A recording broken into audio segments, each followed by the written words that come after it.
Halo kawan-kawan semua, kembali lagi bersama saya di channel Investor Logis. Terima kasih untuk kawan-kawan yang masih support channel ini. Dan untuk kawan-kawan yang belum subscribe, silahkan di subscribe dulu ya. Thank you guys. Oke, ini hari Minggu, tanggal 9 Maret 2025. Saya mau membuat video ini karena saya melihat sepertinya sentimen IHSG kita ke depan akan membaik secara pernyataan-pernyataan pemerintahnya ya. Saya kira hari Senin nanti akan hijau, semoga ya, harapan saya.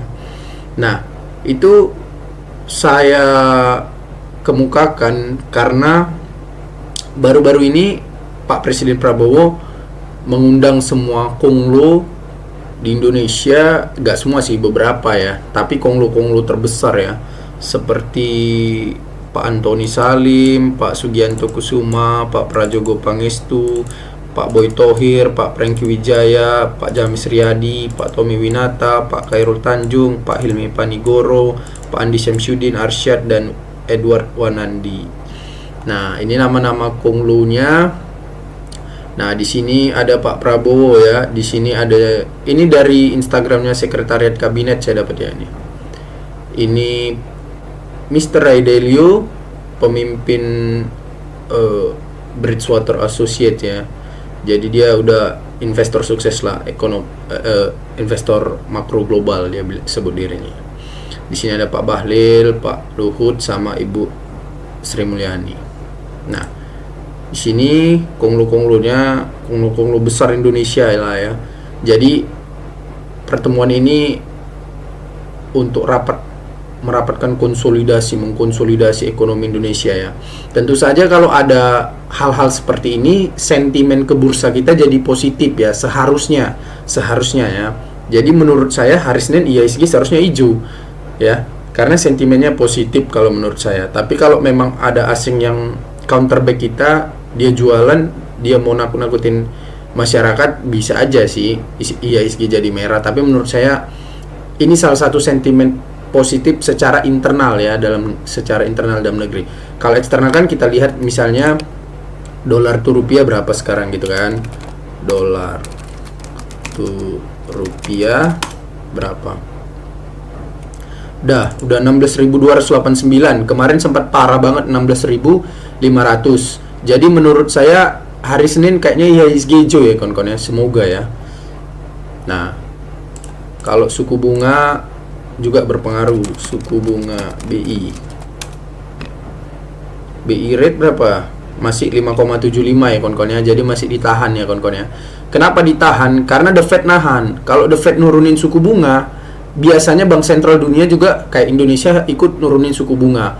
Kalau nurunin suku bunga, ekonomi jalan karena pengusaha mau ngambil pinjaman di bank. Kalau ekonomi jalan, tenaga pengangguran terserap jadi tenaga kerja, daya beli, buying power tercipta ya kan.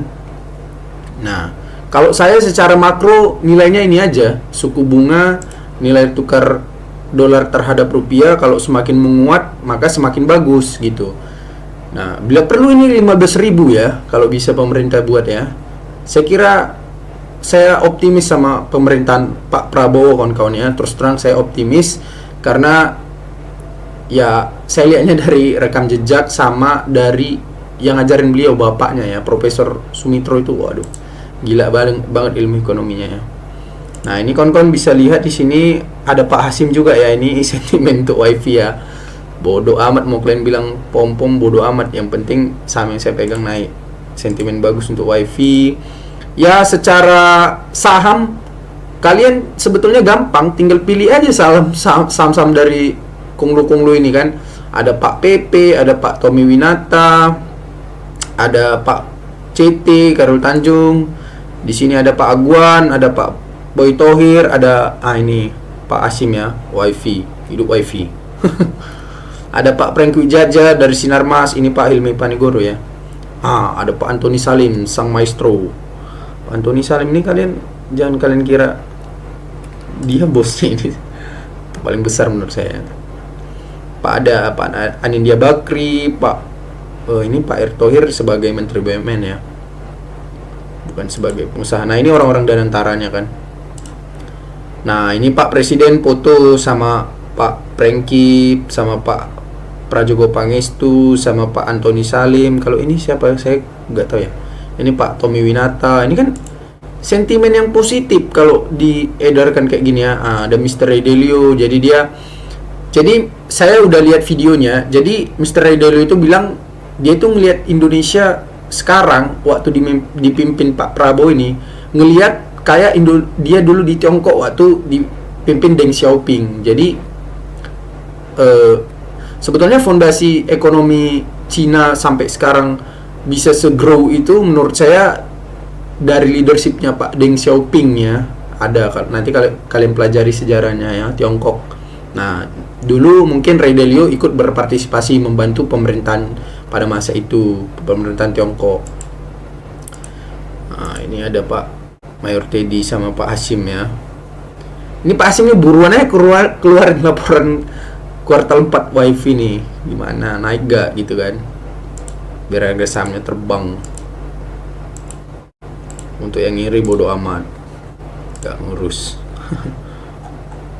Oke. Nah, jadi secara apa ya, announcement atau pengumuman dari arah negara ini seharusnya IHSG-nya pulih ya kawan-kawan ya. Nah, kalau kita lihat IHSG kita itu titik tertingginya itu sempat di 7.900-an ya kawan-kawan ya, IHSG kita 7.900-an. Coba muncul nggak?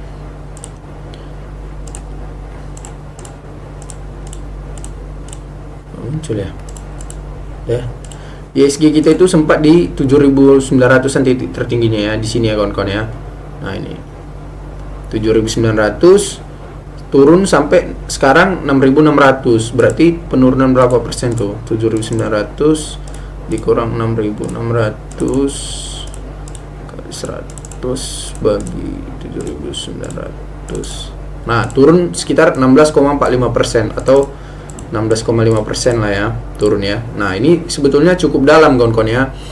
Dalam 1 tahun atau setengah tahun terakhir turun 16,5% ini menurut saya cukup dalam. Jadi kita harus recover memang kawan-kawan ya, harus recover. Nah, memang sebetulnya sentimennya itu kebanyakan dari eksternal atau secara makro ya. Kalau saya lihat kinerja saham-saham di Indonesia masih bagus, laba ya, masih laba. Memang perusahaan batu bara labanya agak turun karena harga batu bara turun ya kawan-kawan ya. Kita sekarang bisa lihat misalnya coal ya, berapa coal. Nah, Newcastle coal. Nah, ini udah naik ini kawan-kawan, $103 per ton ini sebetulnya udah naik. Kemarin penutupan IHSG itu $100 per ton ya kawan-kawan ya. Ini sekarang udah 103, ini lumayan juga ini. Udah naik. Nah, ini dia. Sempat di sini bahkan di 99 kawan-kawan ya. Ini coal $103. Nah, saham-saham kayak Bumi, saham-saham kayak Adaro, ITMG, saya kira Adaro nggak main batubara lagi ya. ITMG, PTBA ya kan, Indi. Nah, itu bisa bagus ya kayaknya hari Senin ya. Karena harganya naik kawan-kawan. Ini kan baru nih. Nah, kemarin jatuh sampai di $99 per ton. Sekarang naik ya $103. Saya kira perusahaan batubara akan bullish ya hari Senin ya.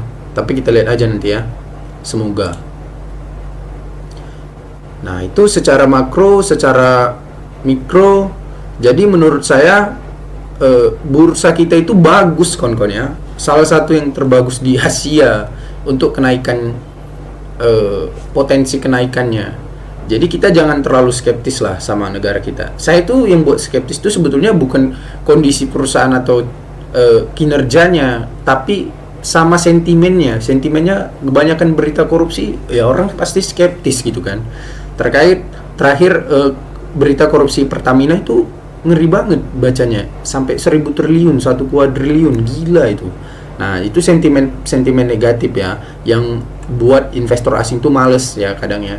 Sama ya tadi nilai tukar dolar terhadap rupiah. Kalau nilai tukar dolar terhadap rupiahnya menguat terhadap dolar, ya pasti investor asing bakal balik ya pasti ujung-ujungnya. Itu secara makronya. Nah, jadi kita tinggal tunggu aja. Kita tinggal tunggu aja IHSG kita itu kembali pulih. Kalau kita kembali pulih, pasti harga-harga saham yang sebelum kita beli. Karena saya kebanyakan cerita sama teman-teman di komunitas atau teman-teman yang belajar saham sama saya, banyak pegang saham banking, big bank gitu kan. Jadi ya masih merah lah portonya sampai hari ini. Tapi nggak apa-apa.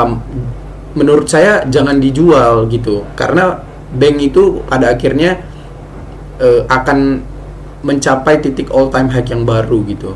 Kalau dia misalnya BRI, dia titik tertinggi terakhirnya itu 6.400. Banyak kawan-kawan yang dapat barang di 4.000-an, bagus itu ya, 4.500, 4.300. Tapi memang sampai saat ini masih floating loss, tapi nggak apa-apa, tahan aja, jangan dijual gitu ya menurut saya, karena pada akhirnya akan naik lagi. Justru kalau masih punya uang cash bisa di average down ya di harga segini gitu kawan-kawan menurut saya. Oke kawan-kawan semua, terima kasih, sampai jumpa di video berikutnya. Thank you. Terima kasih untuk kawan-kawan semua yang sudah selesai menonton video ini sampai akhir. Untuk kawan-kawan yang berminat belajar saham bersama investor logis, kalian bisa menghubungi nomor berikut ini ya. Batch 1 dan batch 2 sudah selesai kita laksanakan dengan teman-teman yang lainnya. Responnya cukup bagus. Kalau kalian ingin bergabung di batch 3 ini, kalian bisa menghubungi nomor WhatsApp berikut ini ya.